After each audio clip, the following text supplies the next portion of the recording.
Hey guys, yabo izulu masithi ukuhamba ukubona sisuke siqinisile. Ngicela ukuthi la ngabe bikho umuntu ongijajayo. I'm about to tell you a story, one embarrassing story of mine. Ngelinye ilanga, I had been day drinking with a friend of mine. We had been drinking from around 2:30, yabo, until the afternoon. So around 6 siphumeke like sebantwini. I come with this guy. We had been eyeing each other for some time, even exchanged numbers, but nothing ever really came out of it, yabo. So now I figure that's how usuyahamba yini simina no angihambi ngiphelezela umngani wami bese sithi this guy no okay ngisafuna ukukhuluma nawe bese simina no ngiphelezele lo mngani yabo. Okay, aqala benama second thoughts nje like abe nqika bese kugcina it's okay sure, and then he comes into the car sihambe siphelezela umngani masimphelezela umngani nomngani is drunk afike ehle so kunabangani abawu2 la emotweni nami no guy bese ke afike ehle angene ekhaya kuba avalisayo and then and then bese seleke mina phela imoto esingayidumisa. I'm drunk guys, ngiyayidumisa imoto yadumi. Mina bese ngithi kusho sikuphela upetrol ugama ngale manje sayibo sisi why kuzophela upetrol imoto ayigage ngithi mina no imoto yagage awukho vele upetrol. And then amangaleke nje ugayi leyo ndaba yami. Anyways, afonela umngani wakhe and then they take him bezompick up and then bese beyahambe ngithela petrol sibuye. So sambe. So guys, at this point I'm really drunk. Angibuza ukuthi now what do you want? Siyabo like what do you want to drink now? I'm drunk. Nalo mngani engihleli naye we're drunk. We'd been drinking from women. I said, okay, I think we said beers. Asithengele leyo 6 leyo and then siqhubeke hlali but asahleli nje.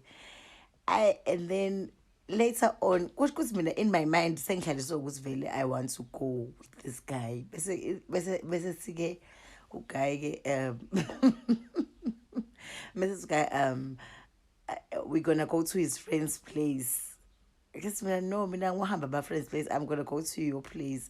I said, guy, no, let's go to my friend's place. No, we're going to your place. Hey, go pick out your trial. Like, okay, yeah. I eventually end up going with the guy.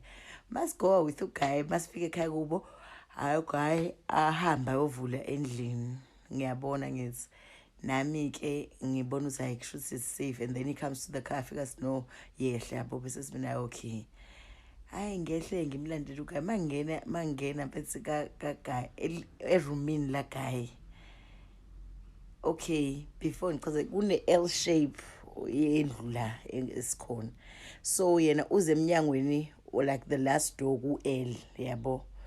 So ngifike ke ngingene mina mangena lapho ngiyamemeza mina I don't know what I was talking about. But I was drunk guys yabo. So ngikhulumela phezulu. Mese ngisakhuluma phezulu kube khona umuntu ngale komnyango okhulumayo umuntu omdala ake sisigama lika guy usiya athi wesiya ubalo okhuluma lapho ngimangala usikwenzalani guys better nekuphela utshwala emsiphi lapho mhlawumbe obanje mhlawumbe o3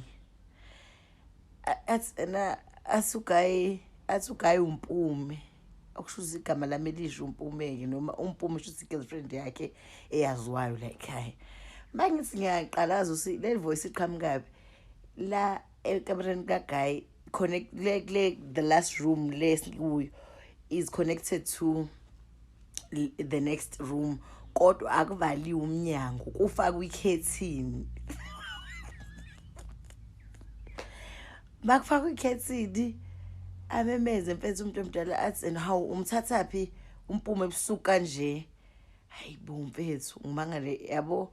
Luckily I'm still dressed and ngimila ngahlala ngisho phansi. Athi okay asignal ukuthi ama shut up yabo. Hayibo ngidide okugcina usayibona mfana ubecaba ukuthi kuzokwenza kanjani yabo.